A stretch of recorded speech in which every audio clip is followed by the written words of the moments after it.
Hello मेरे students, कैसे हो आप सब। मैं निखिल सैनी एम से बोलो मैथ में आपका हार्दिक स्वागत करता हूं। पीछे हम त्रुटियों के कुछ प्रकार समझ चुके थे। अब उसी में कुछ त्रुटियां रह गई थी जिसको हम समझने जा रहे हैं। ठीक है, इसके बाद सार्थक अंक भी आपका बाकी है, सार्थक अंक पढ़ाएंगे। ठीक है, उसके बाद हम न्यूमेरिकल पे चलेंगे।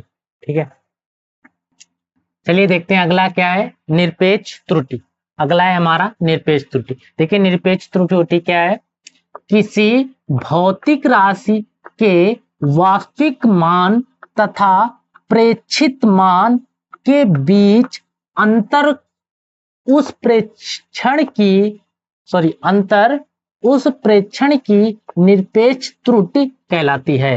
यानी निरपेक्ष त्रुटि बराबर होता है वास्तविक मान माइनस प्रेक्षित मान। देखिए आपको डिफिनेशन नहीं मालूम है तो सीधा कह दीजिए कि वह भौतिक राशि यानी वास्तविक मान और प्रेक्षित मान के अंतर को निरपेक्ष त्रुटि। देखो अंतर ही तो है माइनस, वास्तविक मान और प्रेक्षित मान के अंतर को निरपेक्ष त्रुटि कहते हैं। डेल्टा एक्स बराबर एक्स माइनस कैपिटल एक्स, ये कैपिटल एक्स है, मल्टीप्लाई नहीं कैपिटल एक्स है। ठीक है, देखिए माना किसी भौतिक राशि का वास्तविक मान, हमने मान लिया कौन सी भौतिक राशि का मान मान लिया ए है, हमने मान लिया कि ए है, तथा भिन्न भिन्न प्रेक्षणों में उसके मान क्रमशः a1 a2 a3 dot dot an तक, यानी a4 a5 ऐसे चलता ही रहेगा an तक।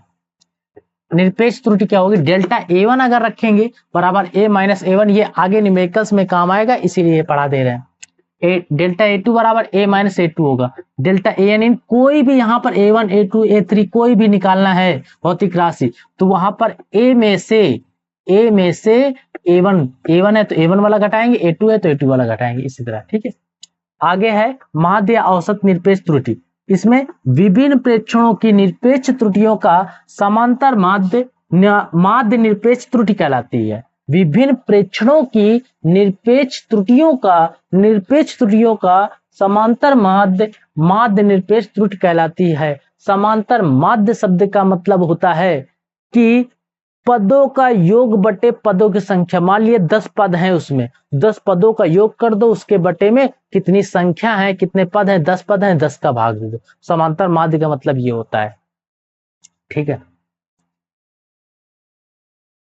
यहां पर देखो delta a1 delta a2 dot dot dot delta an बटे टोटल n। यहां पर इसको हम इस रूप में भी लिख सकते हैं सिग्मा के रूप में, 1 बटे n सिग्मा i बराबर n, तो i बराबर 1 रखेंगे, n बराबर 1 डेल्टा ai। ठीक है, i का मान 1 रखेंगे तो इस रूप में भी लिख सकते हैं इसको। चलिए आगे देखते हैं सापेक्ष अथवा भिन्नात्मक त्रुटि।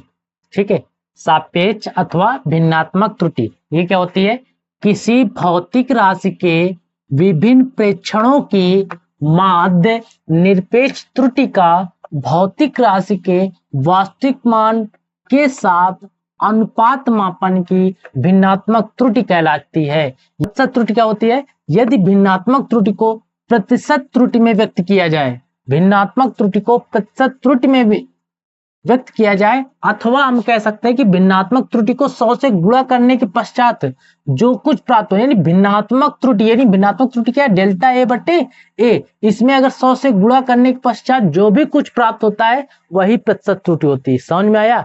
भिन्नात्मक त्रुटि को क्या है, डेल्टा ए बटे ए है, उसी में हम 100 का गुणा करा दे, जो कुछ प्राप्त हो जाए उसको प्रतिशत त्रुटि कहते हैं।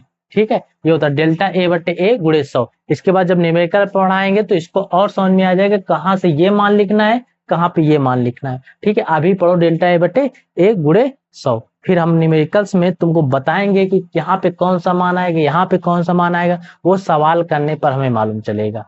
ठीक है, ये टॉपिक यहाँ तक हो गया। अब इसके बाद हम तुमको सार्थक अंक पढ़ाएंगे। देखिए एक चीज आपको बता दें, यहाँ पर जो डेल्टा ए है ये हमारा अल्पतमांक होता है, ये हमारा अल्पतमांक होता है। जो ए है ये मापी गई माप है, ये क्या है, मापी गई माप है। इसके बारे में न्यूमेरिकल में हम डिटेल से पढ़ेंगे।